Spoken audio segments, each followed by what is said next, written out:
Ladies and gentlemen, welcome to the Hunters channel. Today, we're gonna have an interesting interview with my good friend, Mr. Richard Asfour from Alexander Richard Lawyers. Thank you, Richard, for coming today. Thank you for having me. And we will have a very interesting legal episode today. Everyone asks a lot of legal questions that we are not allowed to answer it because we are not qualified to answer any legal question. That's why we send them your way.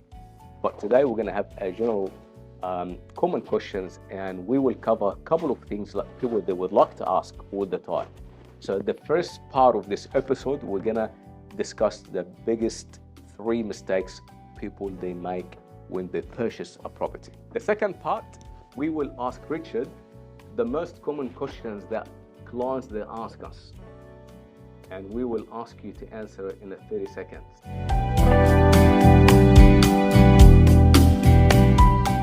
So Richard, the first mistake, people they come and they buy a property, they enter into a legal contract, and once a seller and a buyer sign contract for sale of land, there's a contract binding both parties, right? Can you shed some light on that? And if they buy a property and they sign for a contract, there's no way out, right? So they need to do the due diligence prior. Yes.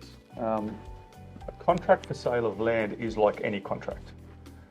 It is a contract between 2 parties, and it places obligations on those parties. It is very important that before anyone signs a contract for sale of land, that they do get legal advice on that contract.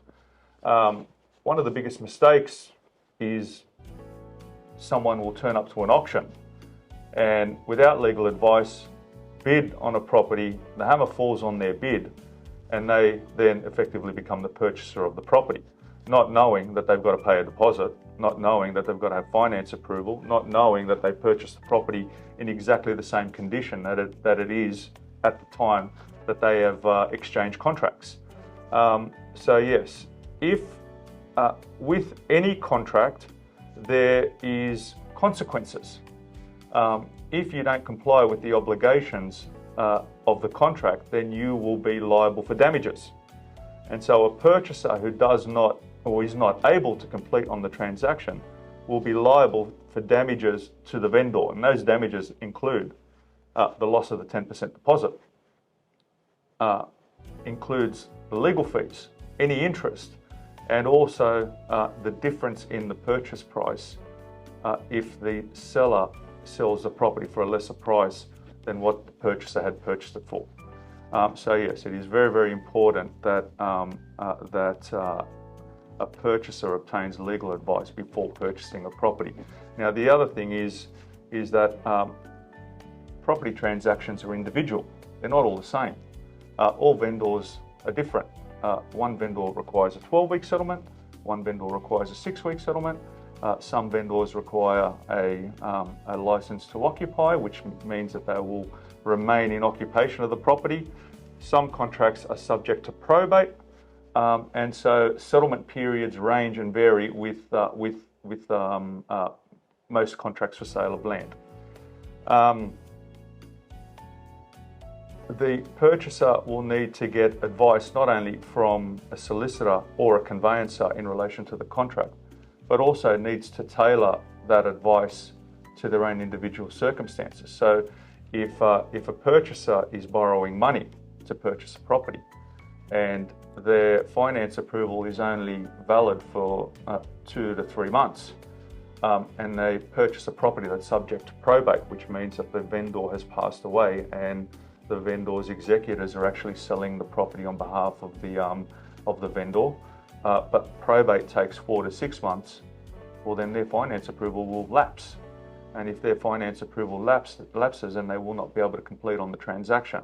If they can't complete on the transaction, well then they forfeit their 10% deposit and they'll be liable for damages. So Richard, it's look, from what you just said, it's expensive mistake. Oh, look. It will cost a lot if you make a mistake, and there's a lot involved, depends on the situation and the individual situation of the seller and the purchaser. Is that correct? Absolutely. Damages in breach of contract, proceedings are extensive, and legal costs in defending or prosecuting those proceedings are expensive. It will be, although relatively expensive to obtain the legal advice, but relative to the consequences of a bad decision, extremely inexpensive for that legal advice. Of course. Just to clarify that to the audience, it's not really that expensive.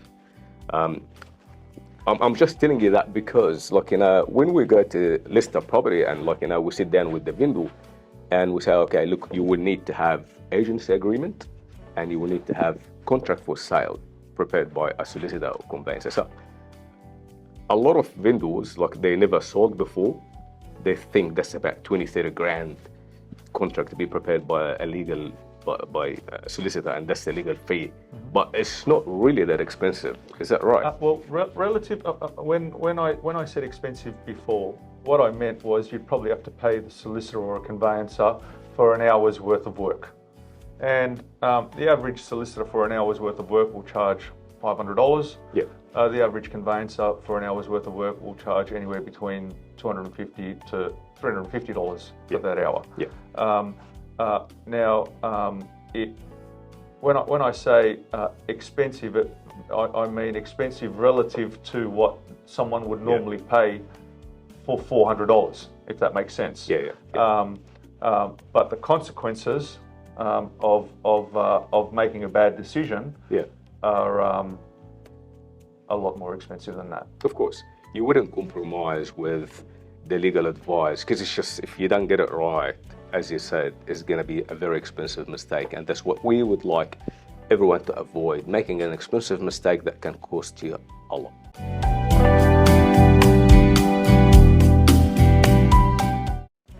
So, Richard, some people, they come in, they purchase a property, and if they lucky and they buy in a private treaty, like, they take 5 days cooling off period, and then we advise them that they need to do their due diligence during this 5 days cooling off period. Then we send them your way, and their solicitor is gonna guide them through what they need to do, and they do their due diligence during this period.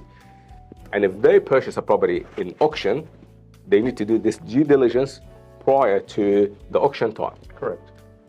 My question to you, what sort of due diligence you would recommend to your buyers or to your clients? What do they do during this period of time, the 5 working days cooling off? So if it's before the auction, so when you purchase at auction, there is no cooling off period. When you purchase with a cooling off period, that cooling off period can be between 5 and 10 days. Okay. During that period, you'll order a pest and building report. The pest and building report is a document that we engage a builder to go out to the property and inspect the property. And so they will use things like moisture meters. They will look at the property to see if there's any termites, if there's any structural damage with the property. Now, these reports themselves are limited to visual inspections only. They're not invasive inspections where walls are removed and then they check the timber. It's just based on visual inspections. They use a variety of different methods to inspect to make sure that there's no water damage, or, like I said, no termites. But any structural damage, they look at the whole property. Well, they'll look at the whole property. They'll look inside the roof. They'll look underneath the floor cavity. They'll look, in the shower recesses and stuff like that. And, in all different areas there to determine whether there is or there is not any damage. The other inspection is a strata report. So if you're purchasing a unit or a townhouse in a strata complex, we won't order normally a pest and building inspection. We'd order a strata report. And the reason why we order a strata report is on a yearly basis, the owners' corporation have meetings, and those meetings are called annual general meetings. And on some occasions, they will have an extraordinary general meeting where a topic has been raised by some of the owners and then they want to meet specifically for that topic. Those general meetings normally will determine what issues the owners have complained about.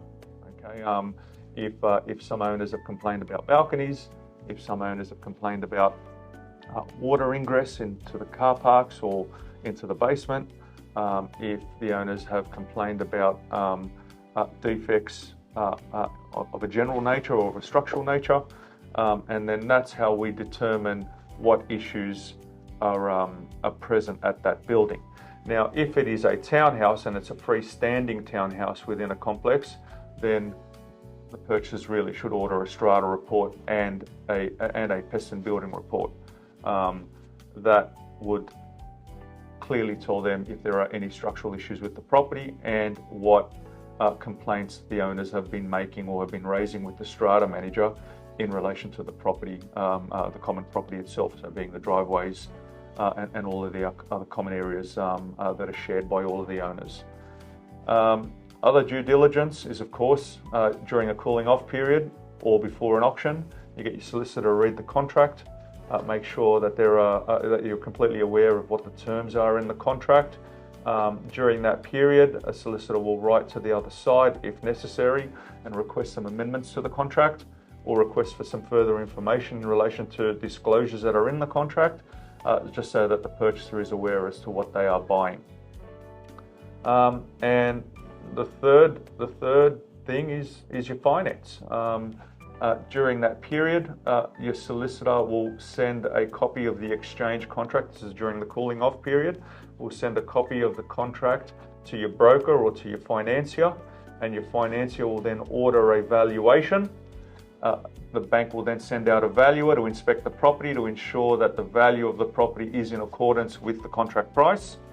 And then once those three items are ticked off, then you're ready to proceed with exchange, with unconditional exchange. The issue with an auction is that you will not be able to get a valuation in some circumstances because a bank will not order a valuation until a contract is dated. And that's a risk that you've got to speak to your solicitor about and get some advice on that point. Yeah, excellent. In some situations where we had, like, probably it's not a very common situation to happen, but we had some buyer, they come in, they purchase a property in auction, and then before the settlement, they find that they will need to add someone into the contract for finance reason or things like that. Would that have like sort of stamp duty implication on it? Like, will they have to pay double stamp duty or what? Yes and no.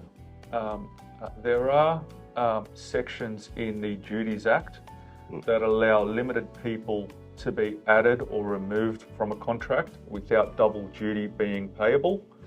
Under clause 4 of the contract, of the standard contract for sale of land, it allows a purchaser to nominate or give a direction to the vendor to add or remove a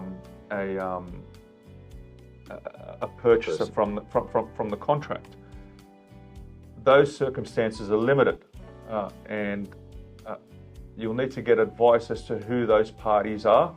Normally, it's a husband or a wife. So sometimes a wife or a husband will turn up to an auction, they'll bid, and they're successful. They didn't think that they were going to be successful, and then they exchange contracts, and then they go to apply for their finance, and then their bank says, well, hang on, your income doesn't satisfy your serviceability, and we need to add your husband or your wife to the contract. Under that circumstance, you're entitled to prepare a transfer in non-conformity, but those, like I said, those circumstances are limited, and you will need to get advice from your solicitor as to what can and can't happen in relation to a direction under clause 4. The other thing that we have done in the past, in other circumstances where an individual has turned up to the auction and he's a builder, he purchases the property, and then his broker tells him that he needs to put the property under a company. And in those circumstances, what we would do is enter into a deed of mutual rescission, subject, of course, to the vendor solicitor agreeing, and then re-exchanging a brand new contract in identical terms with the original contract. And in this particular case, it won't be double stamp duty. In that particular case, it will not be double stamp duty, that's correct. Just want to ask you something. You mentioned something about if a purchaser buying a unit or a townhouse, they will obtain a strata report. Can you tell us a little bit more about what's involved in the strata report? Because we get like requests from strata inspectors to say, look, give us permission to inspect the books, and we give them this letter and we authorize them because we're selling the property, like, you know, so they go. What's happening? Do they physically go to the strata company and inspect the books and see what happens, or like how does it work? It all depends on the actual strata manager that manages the property. If the strata manager that manages the property does not keep the books in electronic format, then yes, the strata manager, the strata inspector will go to the strata manager's office, inspect the books and make copies. If the strata manager keeps all of their records in electronic format, then the strata inspector will receive copies of all of the records, and then they will create their strata report. How many years did they go back, like, to inspect the book? Like, did they go to the 2-3 years of AGMs and like meetings and minutes, or like just last year? No, most strata reports, and I don't know what the regulations dictate as to what is required, but most strata reports that I've looked at tend to go back between 3 and 5 years.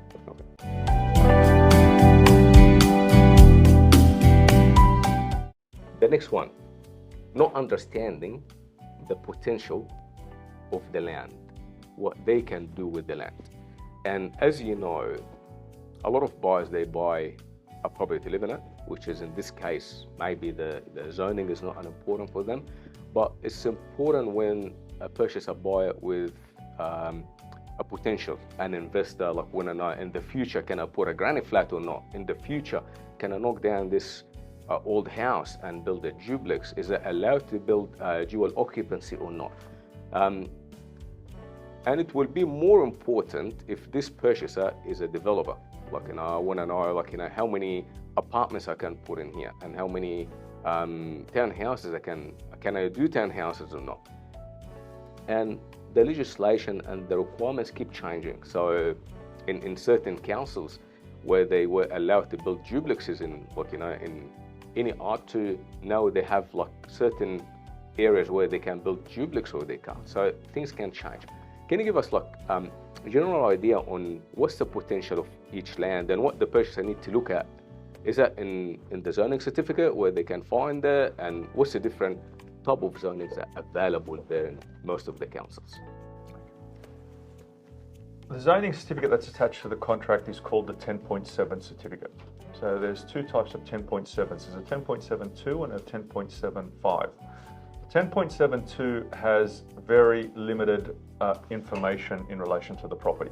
It tells you basically if it's what the zoning is, whether it's in a residential zoning, a commercial zoning, an industrial zoning. It tells you whether it's in a flood zone, if it's in a fire zone, if it's in an environmental zone, if it's in a heritage, if it's heritage listed. But it doesn't go into a lot of detail. Right? There is a 10.7, 2 and 5, which there is an add-on to the 10.72, which details or has a lot more detail in relation to the flood zoning and whether it's in a 1 to 100 year flood, 1 to 50 year flood, 1 to 20 year flood, and so forth. But again, that document is limited. It will tell you what the zoning is. It will tell you limited information in relation to the property. I think what your question is whether a developer should get advice from a solicitor or somebody else into what can be built on the property. And the answer to that is a lawyer or a conveyancer will give you advice on the contract, but your architect and your other experts will give you advice as to what you can build in that area. The due diligence in relation to a developer purchasing a property is a lot more detailed than it is for the average mother and father who are purchasing a property to move into and live in. Architects have more access to systems that will tell the purchaser exactly what can and can't be built and what the restrictions are in relation to the DCP, LEP, and the SEP that relates to that particular property. And so, in short, the purchaser should really be getting advice from that in relation to that aspect as to the development. We can give you limited advice as to what zoning it falls in, but an architect is the ultimate person that gives you advice, or a town planner ultimately gives you advice as to what can be built on the property. Of course, they will give them the legal advice, and if they want to dig down, further to find out what they can and what they can't do, they gotta find an architect or a town planner as well, so to get more.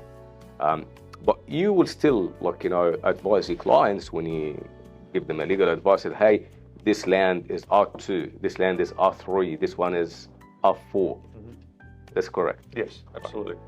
And for those, they don't know, what's the difference between R2, R3, R4, and mixed zoning and all of that, would you be able to shed a bit of light on that? What's the difference between R2 and R4 and R3? R2 is residential, usually a house and a granny flat. In some circumstances, the property can be subdivided into a duplex, or a duplex can be built on that particular lot of land, but that's it. R3 is medium density, so things like subdivision subject to the size of the lot or size of an amalgamation of a number of lots that can be built into townhouses, into say 4 or more subdivisions. And then R4, there's a different type. There's R4 ranges substantially. So R4 basically means high rise. It could be starting from 3 stories, limited to 3 stories, all the way up to 90 or 30, 90. Yeah. So it could be depends where it is. Correct. Yeah. All right. You mentioned something while we were talking now about developers, they need to get further information from the architects and from the council and from the town planner, which is okay. But normal, dad and moms and investors, if they want to know, what's the potential, what they can do, what they can get, what they can't get, can they apply for a DA to extend current house or not? What would be your advice to normal investors? What would you advise them to do? A mum and dad investor that probably only bought 1 or 2 properties in their life. Yeah. If I can give the general advice in relation to what can be done on that zoning, I will. But if their instructions, say if they just wanted to advise us to, they're buying a single-story home in an R2 zoning, and they want advice as to whether they could make it a double-story home or add a granny flat, then yes, we can give that advice. But it is very important that the mum and dad or that person that wants to do that development does have contact with an architect that can give them the proper advice, make them understand the floor space ratio in relation to that block of land and the size of the construction that they can build on that particular block of land. It's also worth mentioning that the zoning, when you buy it today, not necessarily is going to remain the same after 5 years or 10 years. Correct. We've seen that around where we had some clients that they were in R3 zoning, and then the council decided to bring it down to R2. And we've seen when big infrastructure happened, the metro or the tram or new train line, that they upgrade areas around the train line to make it from low density into high density. Correct. So that can change dramatically and can affect the price of a property. Like, for normal residential home worth 1 million can increase to 7-8 million. It could happen, and we've seen them happening around. Absolutely. So you always need to be consistent before, even if you bought a property today, and after 10 years you decided to develop it, you need to find that what's the best and highest use that you can do. And easiest way is to speak to the local council or one of the local architects in your area. A local architect, a town planner at council, a private town planner, even a certified. Yeah. Ladies and gentlemen, now that's part 2 of this episode. Richard, this pretty much common questions we get asked from a lot of our clients. As you know, we are not qualified to give legal advice. We have a bit of knowledge, but even if we know, we're not allowed to say it. Mm-hmm. So pretty much those common questions, people, they come and they ask us. So we're gonna list those questions down, and in 30 seconds, if you can give us an answer, what are they? Sure. Richard, is there any limitation of what conveyancer can do and can't? Yes. Versus solicitor? So a conveyancer can convey the property to or from the person that they're acting for, or the individual, or the entity that they're acting for. But if the transaction was to go sour, then they cannot act for you if proceedings need to be commenced to enforce the terms of the contract. That's the limitation. A conveyancer can act in all transactions relating to property. They can register caveats, they can register anything that is required to be registered on PEXA. They can act in all paper dealings, positive covenants, restrictive covenants, 88Bs, admin sheets. They can do all that. But if the transaction were to turn sour and litigation was required to be commenced, they will not be able to act for you in that, and they will need to refer you on to a solicitor.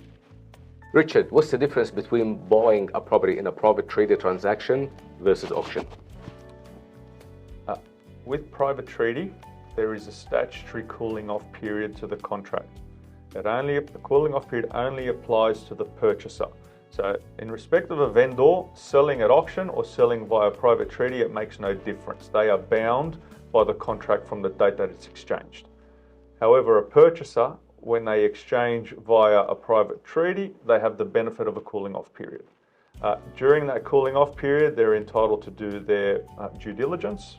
They're entitled to formalise their finance approvals, and they can get some advice on the contract. If a purchaser decides that they do not want to purchase the property, then they need to rescind during the cooling off period. But if they do that, then they will forfeit the 0.25% of the purchase price. During cooling off period, just to clarify that, vendors can't change their mind.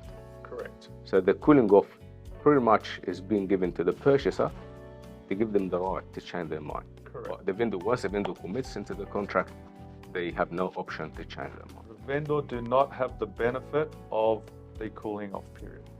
The cooling off period is only for the benefit of the purchaser. And the reason why cooling off periods came into play is back in the 80s or the 70s, whenever it was that the cooling off period came into play. Real estate agents were getting purchasers to sign contracts, and once the contract was signed, it was unconditional, and once the purchaser did their inspections, they worked out that the property was not in the best interest, or that the transaction was not in their best interest, and they were not able to pull out of the contract. That's what the cooling off period is there for. It's also there in circumstances where the purchaser has not had the opportunity to get advice from their solicitor.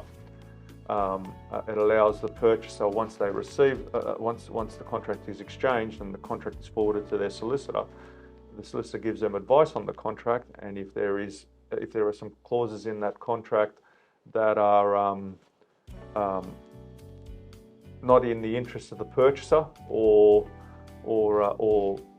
the contract or the agent did not disclose those issues to the purchaser when they exchanged, then the purchaser has a right to pull out of the contract. Richard, for those who are first home buyers and first home sellers, some of those terminology, like, they come across as something like, in different language. They don't know what's PEXA. PEXA is Property Exchange Australia. It is the platform where property transactions take place.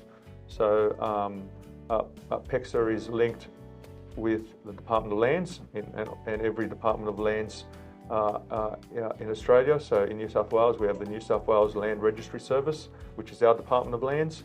PEXA is the platform that links the banks, the parties, and the Department of Lands together, where documents are registered with the Department of Lands. They're created by the solicitors and then registered with the Department of Lands on settlement. Funds are uploaded into PEXA as well, and that's how funds are paid to the relevant parties. So that's the digital platform. The digital platform. So that replaced the old school settlement, that was about 2 years old. Is that right? The PEXA, since PEXA's been around since about 2016, but it only became compulsory for property transactions in New South Wales, property transactions relating to contract for sale of land. I think in mid-July, in mid-2018. So about 5 years. The old school settlement, that where you guys used to book a room and you have a representative from the bank and from the seller bank, and then you're gonna have the transfer and all the documents. They have a physical check to give it to the other banks to do the settlement. Is that correct? That's correct. Yes. So in the old days, that would be more fun, You feel like you bought a house 2-3 million, you gotta go, you got 5-6 people to go there and they meet and they. Well, I mean, if you were turning up yourself, it would be quite exciting. But usually, it used to be the case that the solicitors would just turn up on your behalf. Yeah. But exactly what you said, Ramez. All the parties would meet in the room.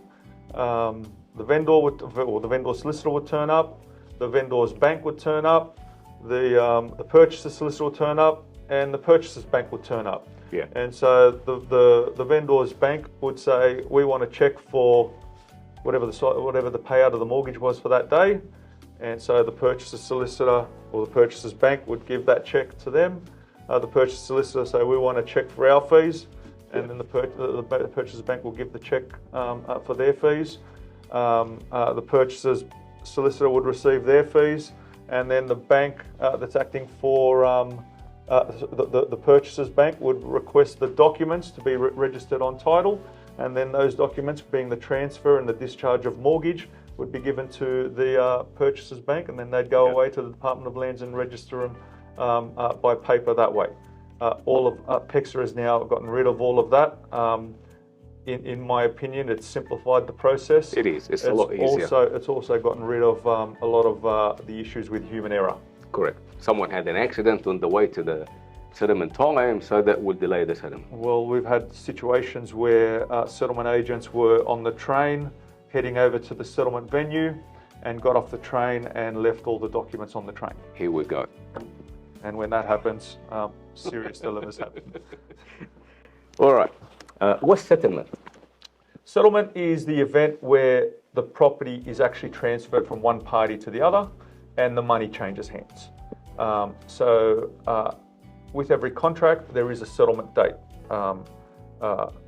Most contracts have a 42-day settlement period, which is 6 weeks after the contracts are exchanged. On that day, that is effectively when the property changes from the seller's hands to the purchaser's hands, and when the purchaser is able to go and pick up the keys and start paying the loan. Correct, and start paying their mortgage. That is when the property becomes the owner of the purchaser, and when effectively the purchaser pays the balance of the purchase price for the property. What's the settlement adjustment sheet? A settlement adjustment sheet. So when a purchaser purchases a property, it's the purchaser solicitor's responsibility to ensure that the purchaser receives clear title in the property.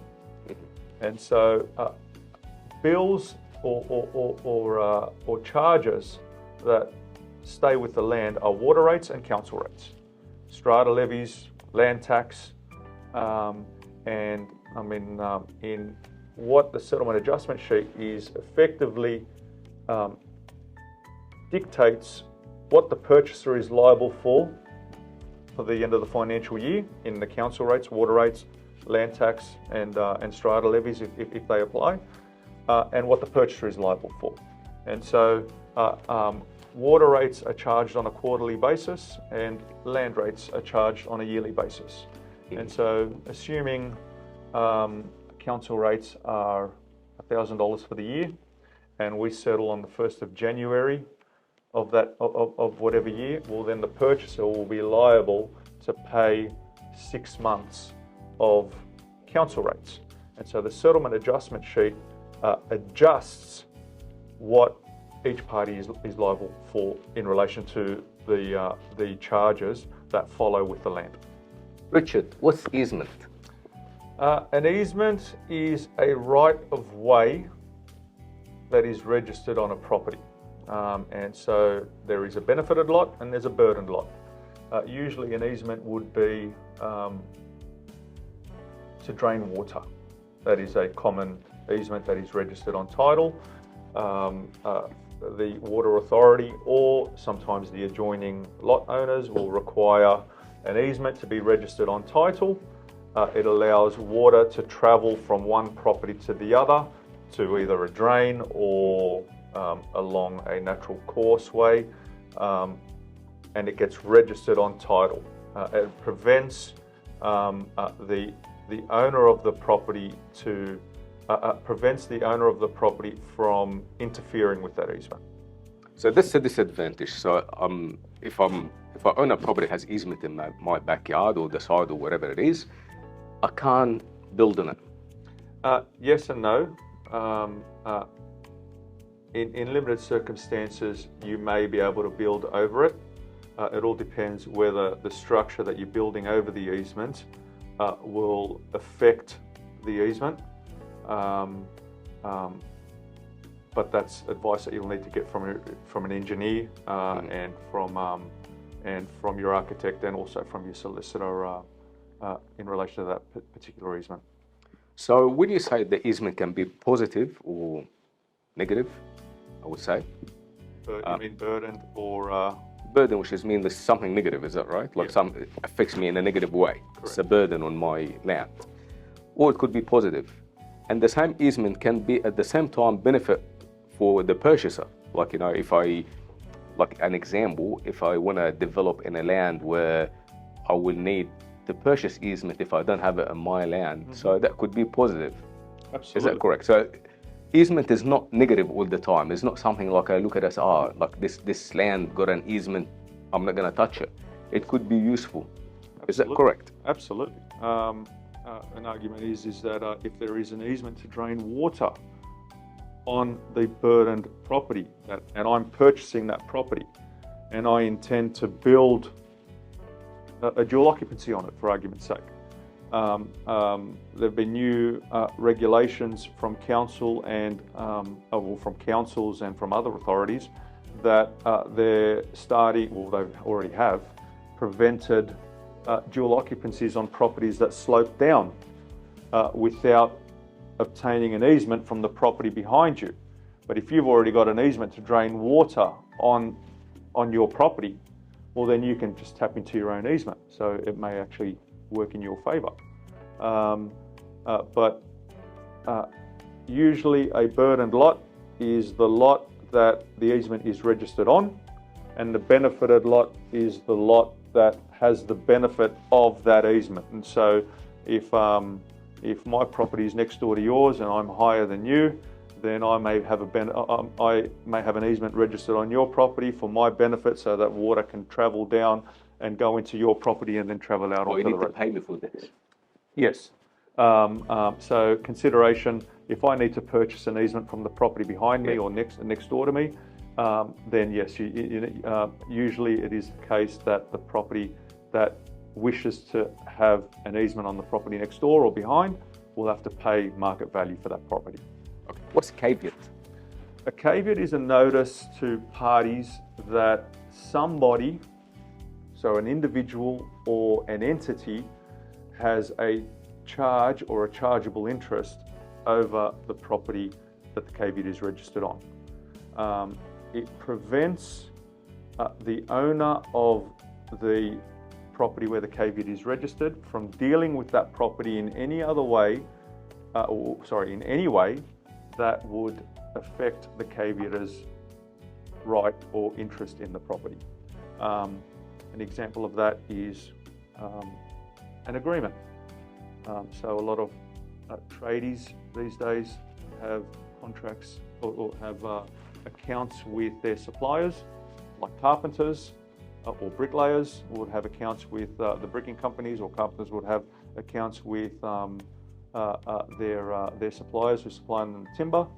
And one of the provisos of the supplier giving that account is they're entitled to register a charge over the property in the event that their bill's not paid. And so it prevents the owner of that property from selling the property without paying out that caveat toll. Anyone can place a caveat on someone's house. So if I come to you, for example, and you done some legal work for me and I didn't pay it somehow, can you place a caveat in my house? There's limited circumstances when a caveat can be registered. It can be done by agreement, or it can be done in circumstances that give rise to a trust in relation to the property. So one example would be a purchaser exchanges contracts with a vendor and pays a deposit. Well, they have a beneficial interest in the property and they can protect that interest in the property by registering a caveat, subject to the terms of the contract, of course. The contract for sale of land cannot preclude the purchaser from registering a caveat. The other circumstance is if you and I purchase a property together, but it only goes into your name, and we both pay equal monies toward the acquisition of the property, well, then you own a share of the property in trust for me, then I'm entitled to register a caveat over that property to protect that trust, to protect that interest. Excuse me. A lot of mistakes are made in registering caveats on title because some people assume that they have a caveatable interest in a property, and then they go and register that interest in the or register a caveat over the property to protect a debt or protect money that they believe that they're owed. You need to get some legal advice from your solicitors in relation to whether you have a caveatable interest before registering a caveat on title, because if you don't have a caveatable interest and you do register a caveat, you could be up for some damages. When someone comes to buy a house and find a caveat registered on this house, is that something like the purchaser need to worry about, or in a lot of situations getting removed? In most situations, a caveat will be removed off title on settlement.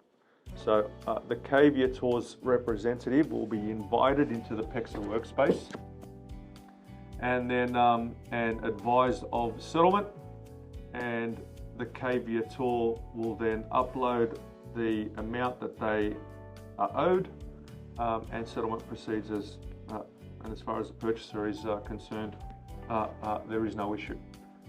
There are situations where the vendor cannot agree with the caveator as to what the amount is, the amount of the debt, or in other circumstances where they can't agree on Resolution. a resolution of the matter. And so normally what would happen is all of the sale proceeds would go into a trust account pending the outcome of the resolution. But there are limited circumstances, yes, that the purchaser could find themselves in a situation where the caveator refuses to remove the caveat, and the vendor cannot then settle, and then especially in circumstances where a purchaser is subject to a simultaneous settlement, they could find themselves in breach of their sale contract, and find themselves in a position where they can't complete on the purchase. So very important to get legal advice in relation to those situations, because every single situation is subjective and different. Yeah, correct me if I'm right or wrong, but most of the caveat situations I've seen, just in divorce cases, most of them, like what we yes. witness, is that like common things like to have caveat in Look, divorce? I have seen many um, situations where a person who is a spouse of the proprietor of the property has registered a caveat, protecting their interest. But again, that is something that you need to get legal advice on, because family courts have said on numerous occasions that simply being a spouse of a proprietor on title does not give rise to a caveatable interest. And if you do, if that circumstance is the reason why you've registered a caveat, you may be up for some damages as well. So you need to get some legal advice in relation to that. What's covenant?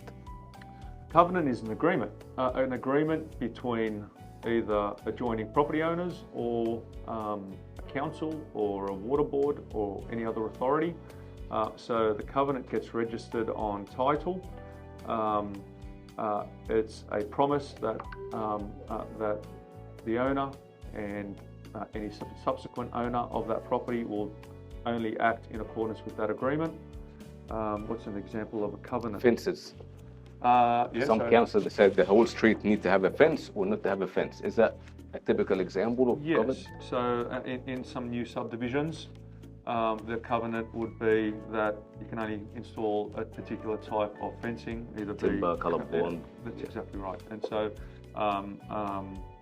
that's the only type of fence that you can install. And if you install another fence, the adjoining owner can reject your application, or if the covenant is with the original developer can ask you to remove that fence as well. What's 66W? 66W is a document that a solicitor or a conveyancer gives to a purchaser, which effectively waives the cooling off period under a contract for sale of land. So the presumption is that when you receive a 66W, because you receive it from a solicitor or a conveyancer, that you've been given advice on the contract, you've understood the terms of the contract, and you're ready to proceed to purchase the property. Once the contract is exchanged with a 66W, there is no cooling off period. You're bound by the contract from that date onwards. And it's common to get the 66W form if the property going for auction and a purchaser would like to purchase it prior to the auction, so they have to buy under the auction terms and condition, which is no cooling off period. That's when we ask for the 66W if they want to purchase it prior. Yes. I'll ask you a hard question. Yes. I'm not sure if you will know the answer or not. Why did they call it 66W? Why didn't they call it 77W? 66. They call it a 66W because that is the provision that's in the Act. Okay. And that's what it's. That's Just what it's easy named answer. after. It's 66W. It's the Section 66W certificate, which is Section 66W of the relevant Act. Okay. The last question for you: how can the easement affect a potential development? It all depends on what sort of easement it is. If the easement is a structure that is under a property and that can't be built over, then that's how it will affect the development. So if you've got a drainage easement that runs right across the actual inside of the property, and you intend to build over that easement, and the easement owner does not give you consent to build over that easement, well, then you will not be able to build the structure that you intend to build. And the opposite as well. If you will require easement and you don't have it, that can affect the potential development, correct? And so if you need an easement from the property behind you to subdivide the block of land into a duplex, and the owner of the property doesn't have the capacity in his property or her property to give you that easement or grant you that easement, well, then that will limit the structure that you'll be able to build on that particular property. And that's another thing for your architect to give you advice on, to let you know whether you do need an easement on an adjoining property, and also your solicitor to give you advice on that point as well. Because again, every property is different. Every property has its own issues. Richard, how about the power easement? Like this power easement, I'll tell you something. Like, when we have a listing with a power easement, especially with those one, the big one with the transmission and it just make it hard to sell. Oh, there's no doubt about that. Look, what is it? Like, what's the power easement? Why do we have to have easement on power line above your property? Like, how would that affect you building or developing? Or it might affect you if you live in it. And I personally don't like to live where there's a power line in top of me, especially the one that makes this noise 24 hours a day. Well, yes, it will. I don't know if it makes any noises. Some of them they do. They do? The high voltage one. Oh, really? Okay. Yeah. I've never experienced it. But then again, I've never lived next to a property that has one of those high voltage power easements. Why? Why wouldn't you? Look, you're not a lawyer now. You are a client. Why wouldn't you live next to it? Is that people they fear radiation or something can happen to them? I don't know. I don't know the science behind it, but I do know when the market goes through a downturn, banking policies in relation to lending and security, or the acceptance of security for finance, change. That's true. And I was just talking to one of the bankers recently about it, and he said, "Oh no, we don't lend anyone any house with a power easement." Correct. They consider it as a high risk. And in the next episode, we're gonna have one of the bankers here, and they're gonna tell us more about it. Yes. But you don't feel comfortable as as homeowner if you have power easement in your house at the back. The advice that I give my clients, if they're set on a property that has a power easement or has one of those high transmission points next to it, is that in a good market, a lot of properties sell. It's very hard not to sell a property in a good market. But in a bad market, banks change their policies. And so I've experienced situations where in a bad market, the bank's policy was that they would not accept any property within 150 metres of a high voltage easement. And then when the market changed, they reduced that 150 metres to 50 metres. So if you find yourself in a position where you need to sell a property, you're going through a divorce or a family member has passed away, or you've changed jobs and you need to move. Hard to sell. In a bad market, it just takes a little bit longer to sell that property, and the reason is not because the property is not worth more than what worth what you think it is, or not worth what other people are prepared to pay for it. It's whether another mortgagor is prepared to accept that property as security and lend against it for another prospective purchaser who wants to purchase your property. And this is what I always say: you buy with a problem, you sell with a problem. So the problem it will stay. It's not going to go away. Correct. I have to admit, I made a big mistake today. So I asked you for 30 seconds answer, but it was lengthy 30 seconds. But it's very interesting, as usual. Very interesting to have this chat with you, Richard. Thank you so much for coming. Thank you for this knowledge that you shared with us today. Thank you. Thank you so much for having me. I appreciate it. Thank you so much. Ladies and gentlemen, thank you so much for watching this episode. It was very interesting. And we would love to hear from you. If you have any question for myself or for Richard, feel free to contact us or leave a comment down there, and we will answer it for you straight away. Thank you again, and we'll see you in the next episode.